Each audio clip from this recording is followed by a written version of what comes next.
Hello students, आप सभी लोगों को शुभ संध्या, गुड इवनिंग। जितने भी विद्यार्थी हमसे जुड़ रहे हैं भाई, वीडियो को लाइक सभी लोग एक बार ज़रूर कर दें, क्योंकि आज की क्लास बहुत ही विशेष क्लास होने वाली है। क्योंकि आज की क्लास में हम शुरू करने जा रहे हैं क्लास 12 की फिजिक्स विषय के अंतर्गत अनसॉल्व्ड पेपर के सॉल्यूशन को। मैंने मैथमेटिक्स के अनसॉल्व्ड पेपर के सॉल्यूशन की एक क्लास आपको प्रोवाइड की है और आज हम उसी के साथ फिजिक्स के अनसॉल्व्ड पेपर के सॉल्यूशन की क्लास की भी शुरुआत कर रहे हैं। ये सब आप सभी लोगों के लिए ही किया जा रहा है, तो आप सभी लोग वीडियो को लाइक जरूर कीजिए, ठीक है। क्योंकि आज की क्लास में आप सभी को बहुत ज़्यादा मज़ा आने वाला है।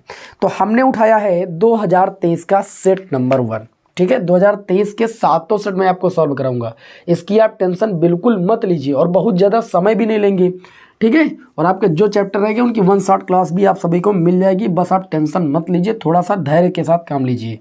तो आज हम शुरुआत कर रहे हैं क्लास 12 फिजिक्स विषय के अंतर्गत 2023 का सेट नंबर 1 अनसॉल्व्ड पेपर का, ठीक है। और ये हमारी पहली क्लास है।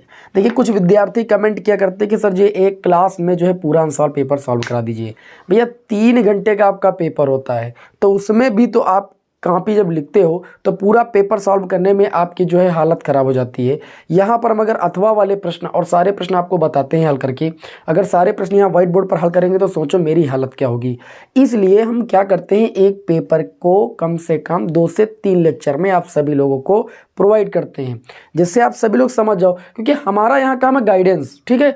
हम आपको इस तरीके से गाइड करें कि आपके बोर्ड एग्जाम में आने वाला जो प्रश्न पत्र हो वो आपको आसान लगे, ठीक है। हम पूरा ऐसा नहीं कि हम सॉल्यूशन दे दिए बस आपका काम हो गया। आपको हर एक क्वेश्चन को समझना है कि अगर ऐसा क्वेश्चन बन गया तो हमें करना क्या है, ठीक है। ये सारी बातें आपको समझना है। तो चलिए हम समय को लॉस नहीं करेंगे, सत्र 2023 का सेट नंबर 1 स्टार्ट करते हो। सबसे पहले आपके बहुविकल्पी प्रश्न शुरू होते हैं, ठीक है। तो पहला बहुविकल्पी प्रश्न देखिए, कुछ प्रश्न जो है अनसॉल्व्ड पेपर में जो इस बार नई वाली एनसीईआरटी बुक से टॉपिक हटा दिया गया है, उनके भी एक आधे प्रश्न आपको देखने को मिलेंगे। तो उनके बारे में बहुत ज़्यादा डीपली चर्चा ना करते हुए ऐसे ही उत्तर बताते हुए हम आपको चलेंगे, ठीक है। क्योंकि जो सिलेबस में उससे कोई मतलब नहीं, जो सिलेबस में आएगा वही। तो यहाँ पर देखिए, जैसे पहला प्रश्न है, बाकी प्रश्नों पर हम बहुत ही डीपली डिस्कस करेंगे आपको। जैसे पहला प्रश्न है, खंड आ का पहले का पार्ट, चांदी का परावैद्युतांक के का मान क्या होता है। आप सभी लोगों को पता है कि चांदी क्या है भाई, चांदी एक भैया धातु है। और आपको पता होना चाहिए, पहले चैप्टर में आपको ये बात बताई गई होगी कि जो धातुओं के लिए, अगर नहीं बताई गई है आपको तो नोट कीजिएगा, मैंने आपको बताया है। धातुओं के लिए जो परावैद्युतांक के का मान होता है वो अनंत होता है, ठीक है। जिसको हम आचालक या कुचालक पदार्थ कहते हैं या परावैद्युत पदार्थ कहते हैं। आचालक या कुचालक, ठीक है, या परावैद्युत पदार्थ, ठीक है। इन पदार्थों के लिए, ठीक है, आचालक कुचालक बोलिए या परावैद्युत पदार्थों के लिए जो के का मान होता है, के का मान वो आपका कितना होता है, वो आपका मान होता है 1 से अधिक। क्या होता है भाई, के का मान, परावैद्युतांक का मान 1 से अधिक होता है। तीसरी चीज़, ये पहली चीज़ हो गई। दूसरी चीज़ और तीसरी चीज़ आप सभी लोगों को आती है कि निर्वात अथवा वायु के लिए, निर्वात अथवा वायु के लिए भाई, वायु के लिए जो के का मान होता है, परावैद्युतांक का मान होता है, वो आपका 1 होता है। ये 3 बातें आपको याद रखना है। धातुओं के लिए जो परावैद्युतांक के का मान होता है वो आपका इन्फिनिटिव होता है। आचालक या कुचालक या जिन्हें हम परावैद्युत पदार्थ बोलते हैं, इनके लिए जो के का मान होता है वो 1 से अधिक होता है। और निर्वात अथवा वायु के लिए जो के का मान होता है वो 1 होता है। तो यहाँ पर चांदी के लिए पूछा गया था, चांदी एक धातु है, धातुओं के लिए जो परावैद्युतांक के का मान होता है वो इन्फिनिटिव होता है। तो ऑप्शन नंबर जो आपका 4 है वो आपके इस क्वेश्चन का भैया राइट आंसर हो जाएगा, ठीक है। आगे चलिए बढ़ते हैं खा पार्ट पर। तो खा पार्ट अपनी स्क्रीन पर देखिए, इसमें बताया जा रहा है कि एक एनपीएन ट्रांजिस्टर, देखिए ट्रांजिस्टर जो टॉपिक है वो आपके इस बार के सिलेबस से हटा दिया गया है। तो ट्रांजिस्टर में किसी भी प्रकार का ट्रांजिस्टर आए, एनपीएन आए या पीएनपी आए, वो आपको नहीं पढ़ना भैया यहाँ पर, ठीक। तो यहाँ पर एनपीएन ट्रांजिस्टर की बात कही गई है और इसमें बताया जा रहा है कि एनपीएन ट्रांजिस्टर को चित्र की भांति व्यवस्थित किया गया है या परिपथ कैसा है भैया। अगर आप ट्रांजिस्टर पढ़े होते इस बार तो आप सभी लोग जरूर प्रश्न का अंदाजा लगा सकते थे कि कौन सा होगा। उभयनिष्ठ आधार प्रवर्धक, आधार प्रवर्धक तो ये है नहीं भैया। उभयनिष्ठ उत्सर्जक प्रवर्धक, ये उत्सर्जक प्रवर्धक का है भाई फिगर, ठीक है, ट्रांजिस्टर। और उभयनिष्ठ संग्राही प्रवर्धक का ये नहीं, इनमें से कोई नहीं। ऑप्शन नंबर जो सेकंड होगा ये आपके इस क्वेश्चन का राइट आंसर होगा। ये आपके सिलेबस में, टेंशन मत लीजिए, ये आपसे नहीं पूछा जाएगा, ठीक है। तो इसको यहाँ पर हम उत्तर बता दिए हैं। ऑप्शन नंबर जो सेकंड होगा ये आपके इस क्वेश्चन का राइट आंसर होगा। चलिए आगे बढ़ते हैं गा पार्ट की ओर, है ना। गा पार्ट में बोला जा रहा है कि पतले प्रिज्म की बात हुई है। बहुत ध्यान से समझिएगा, ये पहला प्रश्न था आपका, दूसरा मैंने बता दिया, तीसरा प्रश्न है। बात हुई है पतले प्रिज्म की, ठीक है, पतले प्रिज्म की बात हुई है। आप बहुत ध्यान से समझिएगा, पतले प्रिज्म के लिए, पतले प्रिज्म के लिए जो अपवर्तनांक का सूत्र था वो दूसरा था। सब ध्यान से समझिएगा, मैंने आप लोगों को अपवर्तनांक का सूत्र निकाला था प्रिज्म के लिए, n बराबर sine A plus del m by two upon में साइन ए बाई टू। आप प्लेलिस्ट में जाकर देखिए, मैंने सेकंड पेपर बहुत अच्छे से आपको पढ़ाया है, ठीक है। तो यहाँ पर इसमें बताया गया है कि पतले प्रिज्म, और जो फर्स्ट पेपर है उसकी मैराथन क्लास में आपको दे दूंगा, बस बात खत्म, पूरा हो जाएगा। पतले प्रिज्म के पदार्थ का अपवर्तनांक क्या होगा। प्रश्न में ये पूछा जा रहा है कि अगर प्रिज्म पतला है तो उसके पदार्थ का अपवर्तनांक क्या होगा यदि उसके अपवर्तन कोण को हम प्रिज्म कोण भी कहते हैं, ठीक है, जिसको हम ए से लिखते हैं। जो प्रिज्म कोण है वो विचलन कोण यानी अल्पतम विचलन कोण या विचलन कोण जिसको हम डेल एम से लिखते हैं उसके बराबर है। जो प्रिज्म कोण ए है या अपवर्तक कोण जो ए है वो विचलन कोण के बराबर है। तो बताइए पतले प्रिज्म के लिए जो अपवर्तनांक का मान होगा वो क्या होगा। पतले प्रिज्म के लिए जो अपवर्तनांक का सूत्र मैंने निकाला था वो, उसमें मैंने अल्पतम विचलन डेल एम बराबर निकाला था n-1 इंटू में ए। ये कैसे आया था सभी को पता भी होना चाहिए कि n बराबर होता है sine A plus del m by two upon में साइन ए बाई टू, ठीक है। ये व्यंजक तो सभी लोग कक्षा 10 से पढ़ते चले आ रहे हो। इसका निगमन जब मैंने आपको कराया था तो मैंने आपको प्रिज्म के अपवर्तनांक का सूत्र ये कराया था। इस पर न्यूमेरिकल भी आपके एग्जाम में कई बार आता है। तो अगर प्रिज्म पतला है इसकी बात होती है तो ज्याओं को क्या कर देते हैं, हम छोड़ देते हैं। जब ज्याओं को छोड़ देंगे तो ये हो जाएगा n बराबर ए प्लस का del m by two upon में हो जाएगा ए बाई टू, और 2 से 2 कैंसिल हो जाएगा, ए इधर आ जाएगा, एन ए हो जाएगा, इधर वाला ए इधर आएगा माइनस का और उधर हो जाएगा डेल एम। इन दोनों में ए कॉमन लेंगे तो हो जाएगा n-1 बराबर डेल एम। तो ये पतले प्रिज्म के लिए जो है व्यंजक आ गया था डेल एम बराबर ए प्लस n-1, यानी अल्पतम विचलन कोण और अपवर्तनांक के बीच यही संबंध था पतले प्रिज्म के लिए। तो यहाँ पर मैंने डायरेक्ट इस सूत्र को लगाया डेल एम बराबर n-1 इंटू में ए। अगर हम बात करें तो डेल एम का मान जो है वो ए के बराबर है, तो डेल एम के स्थान पर ए लिख सकते हैं प्रश्न के अनुसार, और ये हो जाएगा n-1 इंटू में ए। अब आप सभी को पता है कोई चीज़ गुणे में होती है तो वो बट्टे में जाती है, तो ए के बट्टे में आ जाएगा बराबर n-1। ए से ए कैंसिल होगा, एक बचेगा, इधर वाला एक इधर आएगा प्लस एक हो जाएगा क्योंकि इधर माइनस का था। n बराबर अगर हम निकालेंगे ए के कितना हो जाएगा 2, कितना हो जाएगा भाई 2 हो जाएगा। तो इस तरीके से पतले प्रिज्म का जो अपवर्तनांक का मान आ गया वो आपका 2 आ गया। बताइए किसी विद्यार्थी को यहाँ पर कोई दिक्कत, हमारे समझ से यहाँ पर किसी को कोई दिक्कत नहीं होनी चाहिए। थोड़ी सी स्याही डाल लें क्योंकि थोड़ा ये हल्का चल रहा है, ठीक है। और अगला क्वेश्चन आपकी स्क्रीन पर है उसको देखिए, ठीक है। किसी को किसी भी प्रश्न में दिक्कत होगी कमेंट करके बताइएगा, आपको हम हर एक बात अच्छे तरीके से बताएंगे, कोई भी चीज़ जल्दबाजी में नहीं बताएंगे। बोर्ड एग्जाम में हमारा कहने का मतलब ये है कि प्रश्न अगर बने, जो मैं आपको पढ़ा रहा हूँ इससे संबंधित कोई प्रश्न बने तो आपसे छूटना नहीं चाहिए, ठीक है। नहीं मेरे पढ़ाने का क्या मतलब है। चलिए भाई आगे बढ़ते हैं, हम इसको थोड़ा सा रफ कर देते हैं। इस डेरिवेशन को भी सीख लीजिएगा प्रिज्म वाला, ठीक है। प्रिज्म के अपवर्तनांक का व्यंजक बहुत ही इंपॉर्टेंट है। आगे चलिए बात करते हैं, बहुत ही इंपॉर्टेंट प्रश्न आया है कि समीकरण, यहाँ पर समीकरण लिखी हुई थोड़ा सा उसमें गलत छपी हुई है। इसका मतलब ऐसे है 4H, ऐसे इसको प्रोटियम बोलते हैं, ठीक है। प्रोटियम के यहाँ पर 4 से मल्टीप्लाई किया गया है, यानी 4 प्रोटियम है, ये मिल करके क्या बना रहे हैं, एक हीलियम नाभिक बना रहे हैं 2He4, और प्लस का यहाँ पर न्यूट्रॉन भी है, 2 न्यूट्रॉन प्लस 1 बीटा 0, और प्लस आपका क्यों का मतलब ऊर्जा भी मुक्त हो रही, ठीक है। आपने नाभिक चैप्टर में पढ़ा है, एक नाभिकीय विखंडन, नाभिकीय विघटन और नाभिकीय संलयन, ठीक है। इस समीकरण को थोड़ा सा आपको भटकाया जा रहा है, आप तुरंत पहचान भी गए होंगे मुझे उम्मीद है, ठीक। देखिए नाभिकीय संलयन आप लोगों ने पढ़ा है, यहाँ पर देखिए इसको ऐसे लिख देते हैं 1H1 plus 1H1 plus 1H1 plus 1H1 बराबर, इधर देखिए 2He4। आपको बताया गया था कि जब 2 या 2 से अधिक नाभिक मिलकर के, 2 नाभिक या 2 से अधिक नाभिक मिलकर के एक क्या करते हैं, एक बड़े नाभिक का निर्माण करते हैं, तो उसे हम क्या कहते हैं, नाभिकीय संलयन कहते हैं। और ऊर्जा भी इसमें मुक्त होती है, ठीक है, ऊर्जा भी निकलती है। यहाँ पे क्यों क्या बता रहा है, ऊर्जा ही तो बता रहा है। तो यहाँ पर देखिए 4 प्रोटियम के नाभिक मिल करके एक हीलियम नाभिक बना रहे हैं, एक बड़े नाभिक का निर्माण कर रहे हैं। अर्थात जो ये अभिक्रिया होगी ये कैसी अभिक्रिया होगी, तो आप साफ साफ कह सकते हो कि ये अभिक्रिया होगी नाभिकीय संलयन। क्या होगी भाई, नाभिकीय संलयन। अब ऑप्शन आप देखिए, यहाँ पर ऑप्शन नंबर जो आपका सेकंड है वो आपके इस क्वेश्चन का राइट आंसर हो जाएगा। ठीक है, आगे बढ़ते हैं, बहुत आसान क्वेश्चन था। अगला अंगापढ़, निम्नलिखित में से कौन सा मूल कण नहीं है? तो अगला हो जाएगा अंगापढ़। मूल कण की अगर बात करें तो आप लोगों ने नाभिक चैप्टर में साफ साफ पढ़ा भी है एक स्थान पर मूल कण।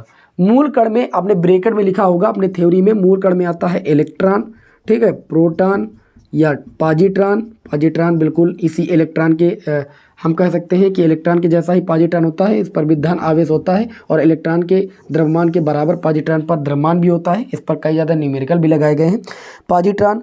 और अगर हम बात करें न्यूट्रिनो, ठीक है, ये सारे हैं मूल कण आपके। इसमें एक 4 ऑप्शन में देखें तो एक अल्फा कण है। अल्फा कण जो होता है वो हीलियम का नाभिक होता है। अल्फा कण क्या होता है? अल्फा कण क्या है? हीलियम 2He4 का नाभिक है और इसलिए इसे मूल कण में शामिल नहीं किया गया है। हीलियम कण का नाभिक होता है। अल्फा कण पर जो आवेश होता है वो 2 इलेक्ट्रॉनों के आवेश के बराबर होता है और धन आवेश होता है।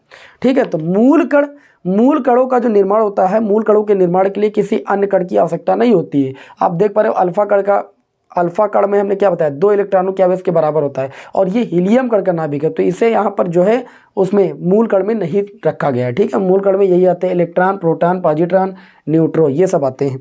ठीक है, तो ऑप्शन नंबर जो थर्ड हो जाएगा वो आपके इस क्वेश्चन का राइट आंसर हो जाएगा। अभी बहुविकल्पी प्रश्न में आपका 4 पार्ट बचा हुआ है, टोटल 6 प्रश्न आते हैं, 4 पार्ट, इसको देख लेते हैं। प्रतिरोध R, प्रेरकत्व L और संधारित्र C यानी LCR परिपथ की बात की गई है। ये तीनों श्रेणी क्रम में जुड़े हुए हैं। प्रत्यावर्ती धारा चैप्टर, विभिन्न प्रकार के प्रत्यावर्ती धारा परिपथ में आप सभी लोगों ने पढ़ा है। प्रत्यावर्ती धारा स्रोत की आवृत्ति, प्रत्यावर्ती धारा स्रोत की आवृत्ति को वैसे वहां पर आपने F से पढ़ा है, लेकिन यहाँ पर F ना बोल करके N बोल दिया गया बस। ठीक है, आपको समझना है। और बताया गया तथा अनुनादी आवृत्ति NR, अनुनादी आवृत्ति को FR से वहां पर व्यक्त किया था और यहाँ पर अनुनादी आवृत्ति को NR से व्यक्त किया गया है। ठीक है, और किस स्थिति में धारा विभव से पश्चगामी होगी? अगर मैं अनुनादी स्थिति की बात बताऊं तो देखो ये तो सिंपल सा क्वेश्चन है। इन्होंने कहा है कि किस स्थिति में धारा विभव से पश्चगामी होगा। देखिए, धारा विभव से पश्चगामी कब होती है LCR परिपथ में? मेरी बात को समझिएगा। धारा विभव से क्या है? पश्चगामी। धारा विभव से पश्चगामी कब, किस स्थिति में होती है? जब प्रत्यावर्ती स्रोत की आवृत्ति का मान अनुनादी आवृत्ति से अधिक होता है। कंडीशन होती है कि जो प्रत्यावर्ती स्रोत की आवृत्ति होती है F, वो अनुनादी आवृत्ति से जब अधिक होती है तो जो धारा होती है वो विभवांतर से या विभव से क्या होती है भाई? पश्चगामी मानी जाती है। ठीक है, आप लोगों ने पढ़ा भी होगा और आप लोगों ने अनुनादी स्थिति में फ्रीक्वेंसी का व्यंजक भी निकाला था, उसको बता देते, एग्जाम में कई बार आता है। अनुनाद की स्थिति कब होती है? जब XL बराबर XC होता है। पढ़ा होगा, आप लोगों को याद आ रहा होगा, XL बराबर जब XC होता है तभी अनुनाद की स्थिति होती है। XL जो होता है वो ओमेगा L के बराबर होता है, XC जो होता है 1/ओमेगा C के बराबर होता है। गुणा करेंगे, ओमेगा का गुणा हो जाएगा ओमेगा स्क्वायर और ये हो जाएगा 1/LC, L बटे में आ जाएगा। ओमेगा को हम लिख लेंगे 2πf और इसका स्क्वायर कर देंगे, बराबर हो जाएगा 1/LC। देखिए, अगर हम 2πf की बात करें, स्क्वायर उधर ले जाएंगे तो 1 हो जाएगा √LC। ठीक है, अब 2π उधर जाएगा तो F बराबर 1/2π √LC। ये अनुनादी आवृत्ति का व्यंजक है। इस पर आधारित न्यूमेरिकल भी कई बार एग्जाम में आता है। तो जब इस आवृत्ति से अधिक, अनुनादी आवृत्ति से अधिक आवृत्ति किसकी? प्रत्यावर्ती स्रोत की आवृत्ति। जब प्रत्यावर्ती स्रोत लगाया जाता है, जैसे LCR परिपथ है, तो LCR परिपथ हम कैसे बनाएंगे? ऐसे बनाएंगे, L पहले कुंडली बनाएंगे, C यानी संधारित्र बनाएंगे, R यानी प्रतिरोध बनाएंगे और उसके बाद यहाँ एक प्रत्यावर्ती स्रोत से जोड़ते हैं। तो जब इस प्रत्यावर्ती स्रोत की आवृत्ति जो है वो अनुनादी आवृत्ति यानी इस वाली आवृत्ति से अधिक होगी तो जो धारा होगी वो विभवांतर से क्या होगा भाई? पश्चगामी होगी। आई बात समझ में कि नहीं समझ में आई? तो इस कंडीशन को देख लीजिए। चौथी कंडीशन जो है वो आपकी हो जाएगी, यानी ऑप्शन नंबर 4 इस क्वेश्चन का राइट आंसर हो जाएगा। इस तरीके से बहुविकल्पी सारे प्रश्न आपके सॉल्व हो गए। अब इसे यहाँ पर हम रफ करते हैं और अब हम बढ़ेंगे शॉर्ट क्वेश्चनों पर। ठीक है, इसे रफ कर दें भाई। तो अब चलिए हम आगे बढ़ते हैं और खंड बा को देखते हैं। खंड बा में भी आपके कम से कम 6 प्रश्न दिए गए हैं ना, टोटल 6 प्रश्न दिए गए हैं। इनको भी 1-1 नंबर के हैं, इनको भी सॉल्व करते हैं। खंड बा यहाँ पर आपको बीच में लगा देना भाई, खंड बा। ठीक, अब खंड बा का जो है हम दूसरे का पार्ट सॉल्व कर रहे हैं। दूसरे के पार्ट में दिया गया विद्युत चुंबकीय तरंगों की कोई 2 विशेषताएं बताइए। कल ही मैंने आप सभी लोगों को विद्युत चुंबकीय तरंगे जो आपका चैप्टर है इसका 1 शॉट क्लास दिया है और मैंने बेहतरीन तरीके से बताया कि जो विद्युत चुंबकीय तरंगे होती हैं ये प्रकाश की चाल से चलती हैं। ठीक है, पहला तो यही है, ये त्वरित आवेश द्वारा उत्पन्न होती है। देखो इसमें दो विशेषताएं लिखनी है। मैंने कहा था कि विद्युत चुम्बकीय तरंगों के अभिलक्षण पूछे या गुण पूछे, ठीक है। अभी जिन विद्यार्थियों ने कल की 1 शॉर्ट क्लास की है वो तुरंत बता देंगे कि विद्युत चुम्बकीय तरंगें जो होती है वो त्वरित आवेश द्वारा उत्पन्न होती है, ठीक है।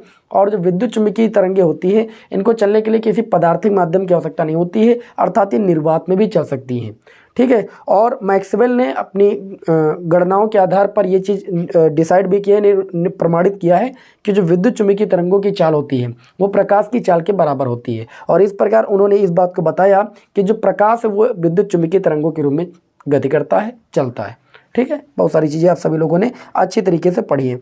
और वहाँ पर वैद्युत क्षेत्र में ऊर्जा घनत्व और चुंबकीय क्षेत्र में ऊर्जा घनत्व जो होते हैं वो आपस में बराबर होते हैं। ये भी वैद्युत चुम्बकीय तरंगों की एक विशेषता है, ठीक है। तो बहुत सारी विशेषताएं मैंने बता दी और ये क्वेश्चन आपका सॉल्व होता है। ये भी कल ही की क्लास में मैंने आपको बताया। उसके बाद बात करें यहाँ पर दूसरे का खा पाठ, ठीक है। खा पाठ, दूसरे का खा पाठ की अगर बात करें, देहली तरंग दैर्ध्य। देखिए प्रकाश विद्युत प्रभाव चैप्टर में मैंने आपको बहुत अच्छे से कई बार बताया है कि इसमें की 4-5 डिफिनीसन है। अगर इनको आप तैयार कर लेते हो तो एक डिफिनीसन आपके बोर्ड एग्जाम में आना तय है। जैसे देहली आवृत्ति है, देहली तरंग दैर्ध्य है, प्रकाश वैद्युत प्रभाव है, कार्यफलन की परिभाषा है, निरोधी विभव की परिभाषा है। ये अगर 4-5 परिभाषा याद कर ले तो एक परिभाषा आपके एग्जाम में आना एकदम तय है। जैसे यहाँ पर क्या पूछा गया है, देहली तरंग दैर्ध्य आपतित विकिरण की वह अधिकतम तरंग दैर्ध्य जो किसी धातु की सतह से इलेक्ट्रॉनों का उत्सर्जन करा सके। और देहली आवृत्ति क्या होती है, आपतित प्रकाश की वह न्यूनतम आवृत्ति जो किसी धातु की सतह से इलेक्ट्रॉनों का उत्सर्जन कर सके। देखिए सब एक दूसरे से मिलती जुलती परिभाषाएं हैं, ठीक है। बहुत ध्यान समझिएगा आप लोगों ने। पहले हम बात कर रहे हैं देहली आवृत्ति की, तो देहली आवृत्ति में आपको बोलना है आपतित प्रकाश की वह न्यूनतम, आपतित प्रकाश की वह न्यूनतम आवृत्ति जिसको हम न्यू से प्रदर्शित करते हैं, आपतित प्रकाश की वह न्यूनतम आवृत्ति जो धातु की सतह से इलेक्ट्रॉनों का उत्सर्जन कर सके उसको हम देहली आवृत्ति कहते हैं। देहली आवृत्ति को न्यू0 से प्रदर्शित किया जाता है। न्यू0 बराबर होता है c/λ0।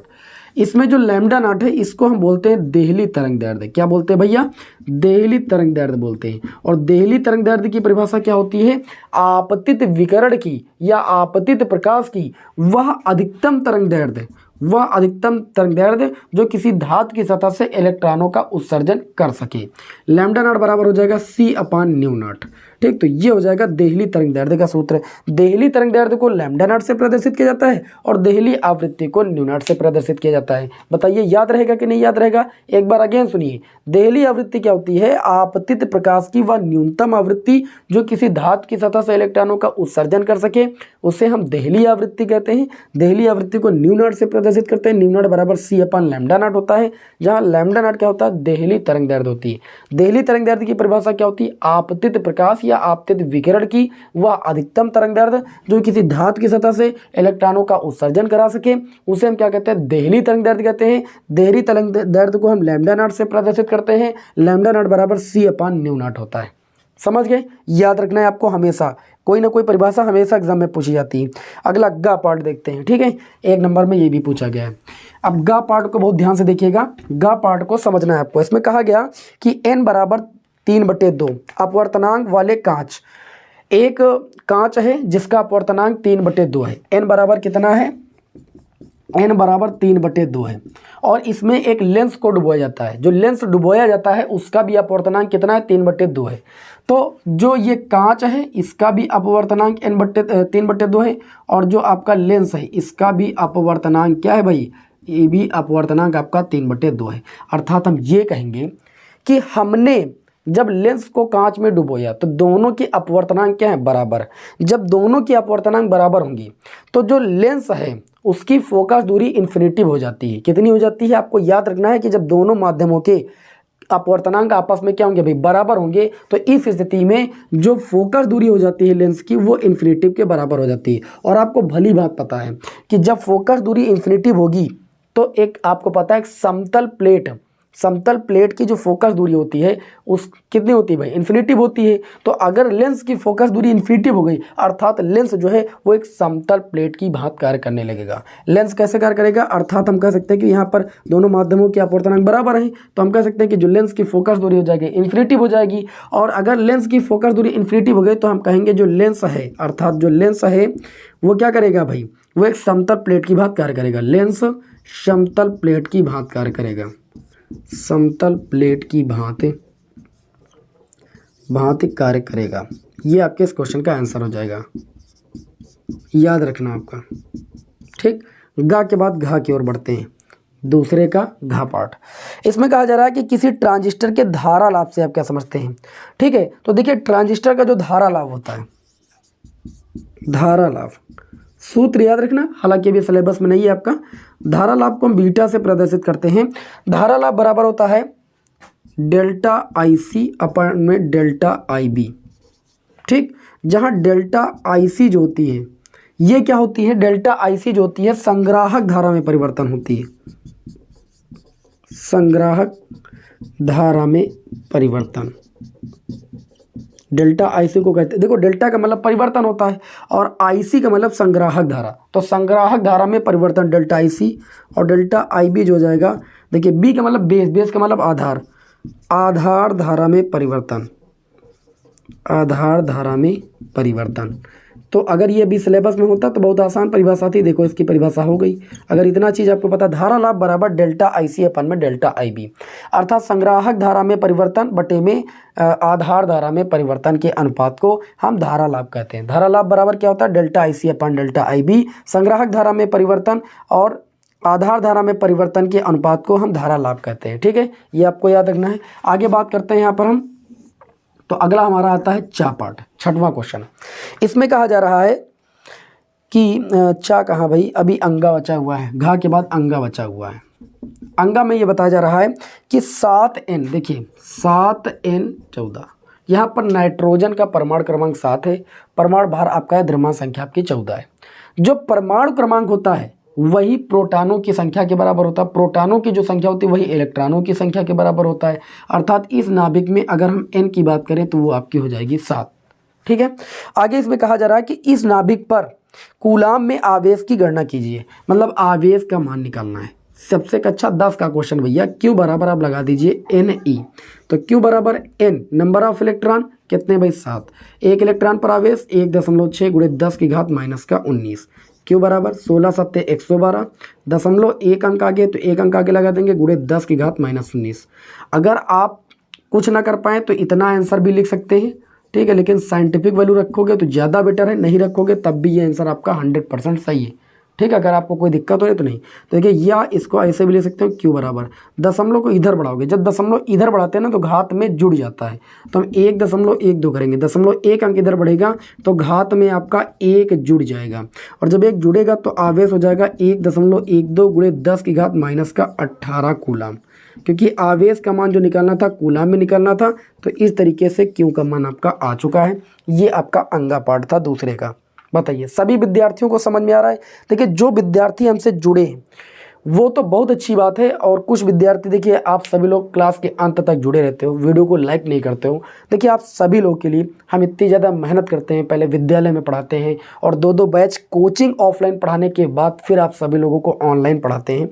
ठीक है, आप सभी लोग हमारे सामने नहीं हो लेकिन दूर से पढ़ रहे हो, और ये मेरा सौभाग्य कि मैं आप सभी लोगों को ऑनलाइन पढ़ा रहा हूँ। ठीक है, और आप सभी लोग लाभ प्राप्त कर रहे हैं। तो आपको यदि वास्तव में कुछ लाभ हो रहा है तो आप सभी लोग वीडियो को लाइक जरूर कर दें, और चैनल पर नए हैं तो सब्सक्राइब जरूर कर लें। दोस्तों में भी भैया शेयर कर दिया करें, क्योंकि बहुत मेहनत लगती है क्लास को बनाने में। ठीक है, रातों की नींद गंवानी पड़ती है क्लास को बनाने में, समझ पा रहे हैं ना। चलिए यहाँ पर देखते हैं आगे, अंगा के बाद चा पाठ।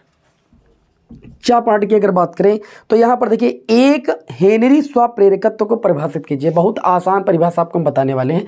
आप लोगों ने स्वप्रेरकत्व जिसको हम स्वप्रेरण गुणांक भी कहते हैं, सूत्र पढ़ा था L बराबर E अपान में डेल्टा I बटे में डेल्टा T। ठीक, ये सूत्र पढ़ा था जहाँ पर L क्या था, स्वप्रेरकत्व या स्वप्रेरण गुणांक। ठीक है, हमने यहाँ पर कंडीशन आप सभी को नहीं बताई है तो आप समझ लीजिए। यदि किसी कुंडली में जो धारा परिवर्तन की दर हो, देखो ये है I मतलब धारा, डेल्टा का मतलब परिवर्तन, और समय बटे में चला जाए तो उसको दर बोलते हैं। अर्थात किसी कुंडली में अगर धारा परिवर्तन की दर 1 एम्पियर प्रति सेकेंड हो, क्योंकि धारा का मात्रक एम्पियर और बटे में समय का मात्रक सेकेंड, अगर किसी कुंडली में धारा परिवर्तन की दर 1 एम्पियर पर सेकेंड हो तथा और उस स्थिति में जो कुंडली में उत्पन्न विद्युत वाहक बल हो वो 1 वोल्ट हो। कितना हो भाई? 1 वोल्ट हो। तो जो एल का मान होगा वो 1 हेनरी के बराबर होगा। 1 हेनरी की परिभाषा पूछी गई थी। एल बराबर E upon del I upon del T होता है। ई का मान भी 1 हो, del I by del T का मान भी 1 हो, तो एल का मान 1 हेनरी तो मिलेगा। ठीक, तो 1 हेनरी की परिभाषा पूछी गई, तो ध्यान से सुनिए और अपनी कॉपी में नोट कर लीजिए, क्योंकि यहाँ पर व्हाइट बोर्ड है, हम लिख तो सकते नहीं, आपको समझा सकते हैं।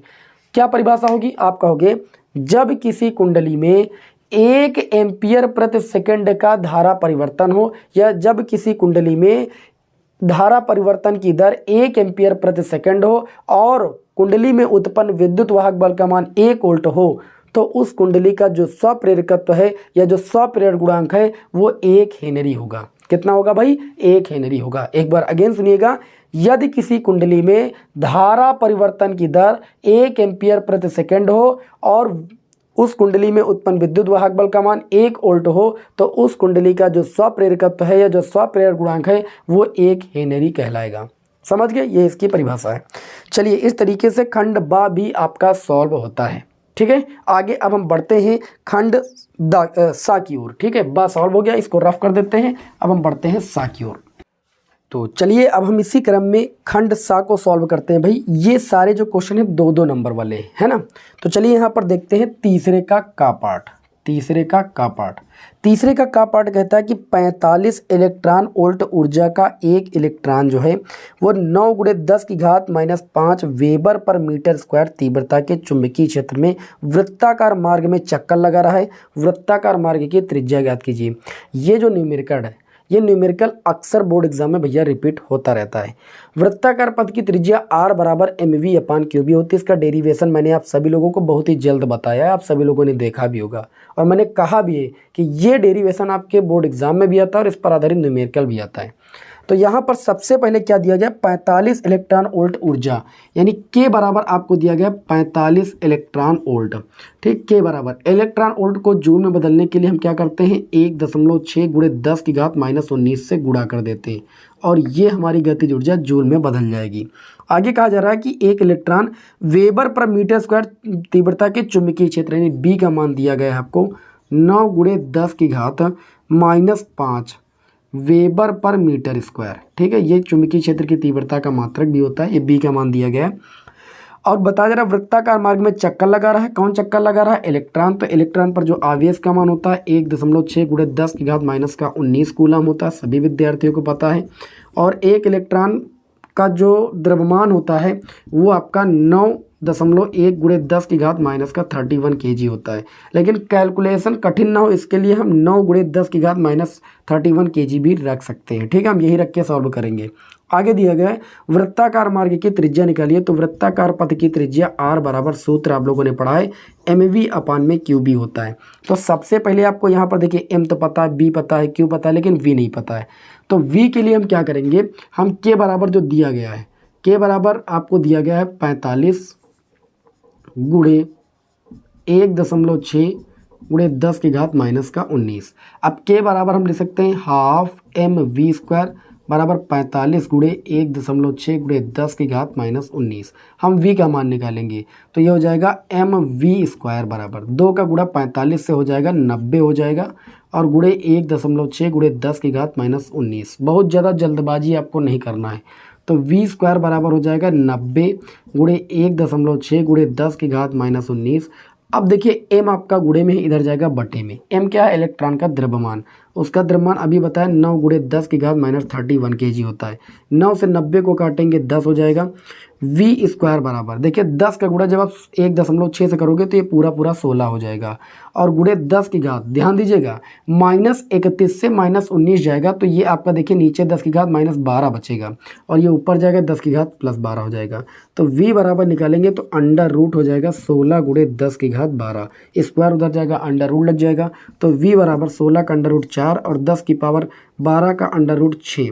इस तरीके से जो वेग आ गया वो 4 × 10 की पावर 6 मीटर प्रति सेकंड आ गया।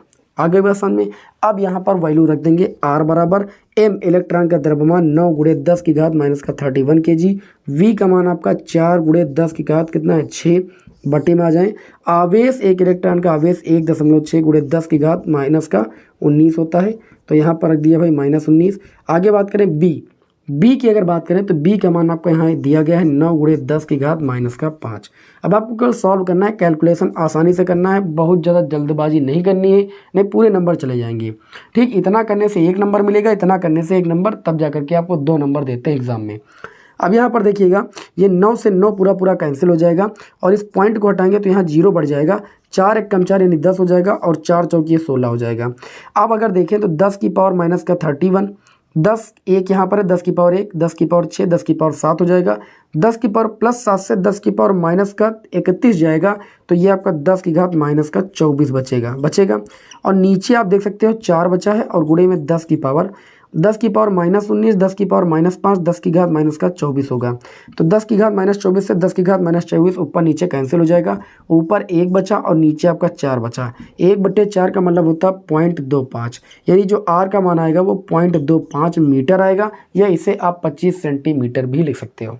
तो ये था आपका तीसरे का पार्ट, और मुझे लगता है इसमें किसी को कोई दिक्कत नहीं होनी चाहिए। ठीक, आगे बात करते हैं यहाँ पर खा पार्ट की ओर। खा पार्ट बहुत इंपॉर्टेंट क्वेश्चन है और बिल्कुल इसी से रिलेट है, आप ध्यान से समझिएगा तो लग जाएगा। इसमें इन्होंने कहा कि m द्रव्यमान और q आवेश का एक कण एक समान विद्युत क्षेत्र कैपिटल E में विरामावस्था से चलकर d दूरी तय करता है। सिद्ध कीजिए कि कण द्वारा अर्जित वेग v बराबर √2q कैपिटल ED अपान में m है। अगर हम बात करें यहाँ पर विभवांतर, ठीक है, कण द्वारा जो विभवांतर होगा डेल्टा V हम लिख रहे हैं, बहुत ही शॉर्ट में आपको बता देंगे अच्छे से। आप लोगों ने विभव प्रवणता और वैद्युत क्षेत्र की तीव्रता के संबंध से पढ़ा है कि डेल्टा V बराबर वैद्युत क्षेत्र की तीव्रता गुणे में क्या होता है, डिस्टेंस यानी स्मॉल d। ये गुणनफल सभी लोगों ने पढ़ा है। और आप सभी लोगों ने गतिज ऊर्जा के बराबर तथा गतिज ऊर्जा के बराबर आप लोगों ने क्या पढ़ा है, Q इंटू में डेल्टा V। ये कहाँ से आता है, जो विभवांतर की परिभाषा पढ़ी थी, डेल्टा V बराबर W अपान Q। ठीक है, अब W के स्थान पर यहाँ क्या हो गई है, कार्य जो है गतिज ऊर्जा के रूप में परिणत हुआ है, तो W के स्थान पर K हो गया। मल्टीप्लाई जब यहाँ से करोगे तो K बराबर Q इंटू में डेल्टा V। ठीक है, तो ये आप सभी को समझ में आना चाहिए कि K बराबर Q इंटू डेल्टा V कैसे आया। अब अगर हम बात करें यहाँ पर, तो यहाँ पर Q और डेल्टा V का मान कितना है, E इंटू में D। अब के क्या होती है, गतिज ऊर्जा। गतिज ऊर्जा का सूत्र होता है हाफ mv² बराबर Q, और इधर आपका हो गया E और D। हमको वेग का मान चाहिए ना, वेग का मान निकालने के लिए बोला गया है, तो हम mv² बराबर 2 उधर जाएगा तो 2QE और ये हो जाएगा D। अच्छा, v² की अगर बात करें तो ये जाएगा 2QED और बटे में m आ जाएगा आपका। अच्छा, वेग का मान निकालेंगे तो स्क्वायर उधर जाएगा, अंडर रूट लग जाएगा, 2QED अपान में कितना हो जाएगा, m। अब देखिए, आपको यही चीज़ यहाँ पर सिद्ध करना था कि सिद्ध कीजिए कण द्वारा जो अर्जित वेग v है वो √2Q कैपिटल ED अपान में m है, और यही चीज़ आपको सिद्ध करनी थी। ये चीज़ आपकी प्रूफ हो चुकी है। देखिए कितना आसान तरीके से मैंने आप सभी लोगों को इसे करा दिया। उम्मीद है किसी को कोई दिक्कत नहीं होनी चाहिए। आगे बढ़ते हैं गा पार्ट की ओर, एक दूरदर्शी की आवर्धन क्षमता। देखिए, दूरदर्शी सूक्ष्मदर्शी से संबंधित एक चाहे लॉन्ग क्वेश्चन आपके एग्जाम में पूछा जाए और चाहे कोई न्यूमेरिकल पूछा जाए, कभी कभी लॉन्ग में भी न्यूमेरिकल पूछा जाता है, तो आप सभी लोग जाइए, प्लेलिस्ट बनी हुई है, सेकंड पेपर के सारे न्यूमेरिकल आप कुमार मित्तल बुक के सॉल्व कर डालिए, एग्जाम में आने वाला प्रश्न आपसे सॉल्व हो जाएगा। यहाँ पर देखिए, आपको दिया गया है जो दूरदर्शी है उसकी आवर्धन क्षमता दी गई है। दूरदर्शी की जो आवर्धन क्षमता होती है वो ये ऋणात्मक होती है। आपको m बराबर जो भी दिया गया होगा आवर्धन क्षमता, उसको ऋणात्मक चिन्ह के साथ लिखना है। ठीक, गलती बिल्कुल भी नहीं करना है आपको। तो यहाँ पर देखिए, गा पार्ट में दूरदर्शी की आवर्धन क्षमता दी गई है। दूरदर्शी की आवर्धन क्षमता 9 दी गई, तो इसको -9 लिखेंगे।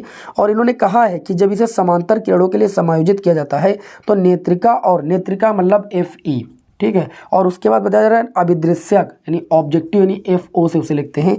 ठीक है, ये टोटल की मतलब टोटल जो दूरी है वो 9 सेंटीमीटर है, समझ गए, तो सॉरी 9 नहीं 20 सेंटीमीटर है। कितनी भाई, 20 सेंटीमीटर। आगे ये कहा जा रहा है कि दोनों लेंसों की फोकस दूरी ज्ञात कीजिए, अर्थात FE का मान अलग से आप बताइए और FO का मान अलग से आपको बताना है। तो आप सूत्र जानते हो, m बराबर क्या होता है, माइनस का FO अपान FE। ठीक है, m का मान रखिए -9 और माइनस FO का मान रखिए। FO का मान भैया नहीं पता है, FE का मान नहीं पता है, तो माइनस माइनस कैंसिल हो जाएगा, कैंची गुणा करेंगे तो FO बराबर 9 गुणे कितना हो जाएगा, FE। FO बराबर कितना हो जाएगा, 9 गुणे FE। अब हम क्या करेंगे, इसको मान लेंगे समीकरण 1, लिखेंगे समीकरण 1 से समीकरण 1 से। समीकरण 1 में दिया गया Fe प्लस FO, ठीक है। तो Fe का मान, Fe के स्थान पर Fe रखेंगे। FO का मान आया है कितना, 9 Fe, और बराबर इधर कितना है 20, तो 20 रख दिया। 9 Fe और Fe मिलके हो जाएगा 10 Fe बराबर हो जाएगा 20। 10 से 20 को काटेंगे, 10 दूनी 20, यानी जो Fe का मान आ जाएगा वो आपका 2 सेंटीमीटर आ जाएगा। अब आप जानते हो कि FO और Fe का जो टोटल योग है वो 20 है और Fe का मान 2 आया है, तो आप ये कह सकते हो कि जो FO का मान अलग से होगा वो कितना हो जाएगा 18 सेंटीमीटर, क्योंकि दोनों का योग 20 है ना, तो एक अगर 2 आया तो दूसरा कितना होगा 18 होगा। तो ये भी क्वेश्चन आपका सॉल्व होता है। दोनों लेंसों की फोकस दूरियाँ अलग अलग आ चुकी हैं। अब आगे बात करेंगे हमारे आज की क्लास का, और क्वेश्चन नंबर 3 का ये लास्ट क्वेश्चन होगा, ठीक। और ये प्रश्न भी एग्जाम में कई बार आ चुका है, प्रीवियस ईयर के अनसॉल्व पेपर भी हल किए होंगे आप लोग, तो आराम से इसे सॉल्व कर लेंगे, ठीक है। इसमें कहा जा रहा है कि ओमी और अनोमी प्रतिरोध से क्या समझते हैं। प्रतिरोध जो होता है वो चालक के बीच में रखता है, तो आपने पढ़ा होगा ओमी चालक और अनोमी चालक। ओमी चालक का मतलब होता है वे चालक जो ओम के नियम का पूर्णतया पालन करते हैं, वो ओमी चालक कहलाते हैं, और इनके मध्य लगने वाले प्रतिरोध को ओमी प्रतिरोध कहते हैं। या हम सिंपल भाषा में ये कह सकते हैं कि ऐसे प्रतिरोध जो ओम के नियम का पूर्णतया पालन करते हैं वो ओमी प्रतिरोध कहलाते हैं, और ऐसे प्रतिरोध जो ओम के नियम का पूर्णतया पालन नहीं करते हैं वो अनओमी प्रतिरोध कहलाते हैं, जैसे टार्च का बल्ब, ठीक है, ट्राइवोड बल्ब, ये सब आता है। तो ओमी प्रतिरोध याद रखना, ऐसे प्रतिरोध जो ओम के नियम का पूर्णतया पालन करते हैं, लिख लोगे ना, यहाँ लिखने की कोई जरूरत नहीं।